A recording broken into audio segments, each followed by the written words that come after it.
بسم اللہ الرحمن الرحیم۔ ابو حازم رحمۃ اللہ علیہ نے فرمایا کہ امیر المومنین تمہارے آبا و اجداد نے برزور شمشیر لوگوں پر تسلط کیا اور زبردستی ان کی مرضی کے خلاف ان پر حکومت قائم کی اور بہت سے لوگوں کو قتل کیا، اور یہ سب کچھ کرنے کے بعد وہ اس دنیا سے رخصت ہو گئے۔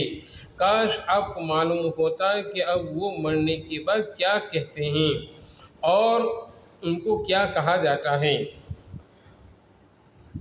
حاشیہ نشینوں میں سے ایک شخص نے بادشاہ کے مزاج کے خلاف ابو حازم رحمۃ اللہ علیہ کی اس صاف گوئی کو سن کر کہا کہ ابو حازم تم نے یہ بہت بری بات کہی ہے۔ ابو حازم رحمۃ اللہ علیہ نے فرمایا کہ تم غلط کہتے ہو، بری بات نہیں کہی بلکہ وہ بات کہی جس کا ہم کو حکم ہے، کیونکہ اللہ تعالیٰ نے علماء سے اس کا عہد لیا ہے کہ حق بات لوگوں کو بتلائیں گے، چھپائیں گے نہیں۔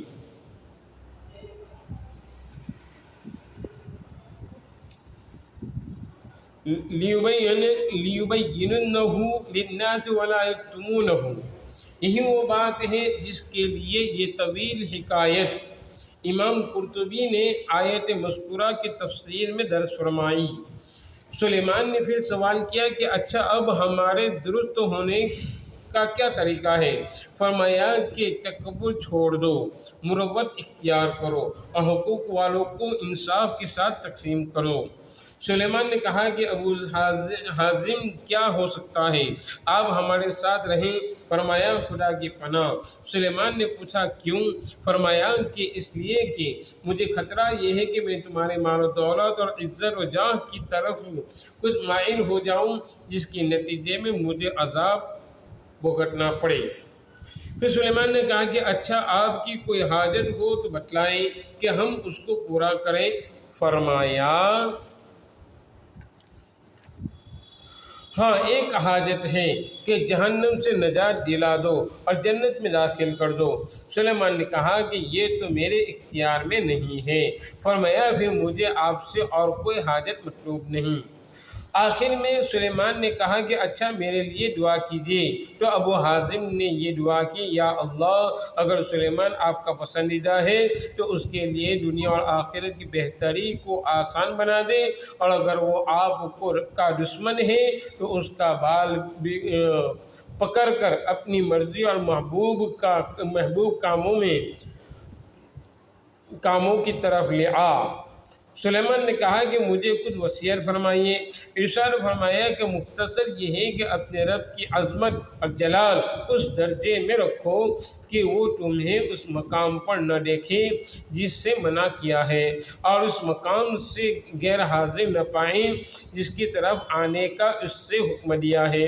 سلیمان نے اس مجلس سے فارغ ہونے کے بعد 100 گنیاں بطور ہدیہ کے طور پر ابو حازم کے پاس بھیجی۔ ابو حازم نے ایک خط کے ساتھ اس کو واپس کر دیا۔ خط میں لکھا تھا کہ اگر یہ 100 دینار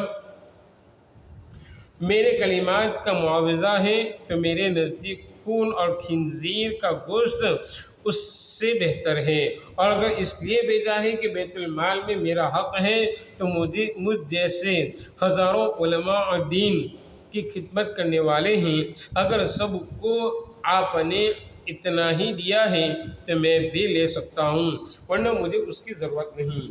ابو حازم کے اس ارشاد سے کہ اپنے کلمات نصیحت کا معاوضہ لینے کو خون اور خنزیر کی طرح قرار دیا ہے، اس مسئلے پر بھی روشنی پڑتی ہے کہ اسے طاعت اور عبادت کا معاوضہ لینا ان کے نزدیک جائز نہیں۔